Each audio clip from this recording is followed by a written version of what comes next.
ராமேஸ்வரம் மண்டபம் அருகே மழை நீரில் தத்தளிக்கும் கலைஞர் நகர் பகுதி கடல் போல காட்சியளிக்கிறது. சுமார் 200 குடும்பங்கள் அங்கு வசித்து வரும் நிலையில் அதிகாரிகள் நடவடிக்கை எடுக்க பொதுமக்கள் வலியுறுத்தியுள்ளனர். கூடுதல் விவரங்களை செய்தியாளர் விஸ்வநாதன் வழங்கிட கேட்கலாம். விஸ்வநாதன், வணக்கம். தொடர்ந்து அந்த பகுதி மக்கள் வைக்கக்கூடிய கோரிக்கை என, பகுதியினுடைய தற்போதைய நிலம் தொடர்பான தகவல்களையும் பகிர்ந்துக்கோங்க. வணக்கம். ராமநாதபுரம் மாவட்டம் மண்டபம் கலைஞர் சுமார் 200க்கும் மேற்பட்ட மீனவ குடும்பங்கள் வச்சு வராங்க. கடந்த 2 ஆண்டுகளாக ராமேஸ்வரம் தீவு பகுதியிலும் தொடர்ச்சியாக கனமழை பெய்து வருகிறது.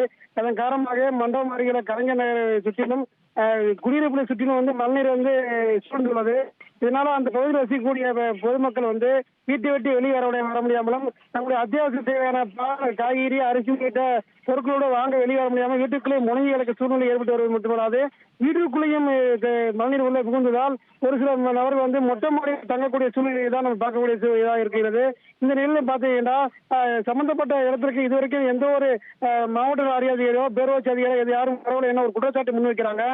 வரும் பட்சத்தில் அந்த மழைநீர் கடந்து செல்வதற்கான மதகுகள் அமைத்து மழைநீர் நிரந்தரமாக கடத்துவதற்கான வழிமுறையை செய்ய வேண்டும் என கோரிக்கை வைத்திருக்காங்க.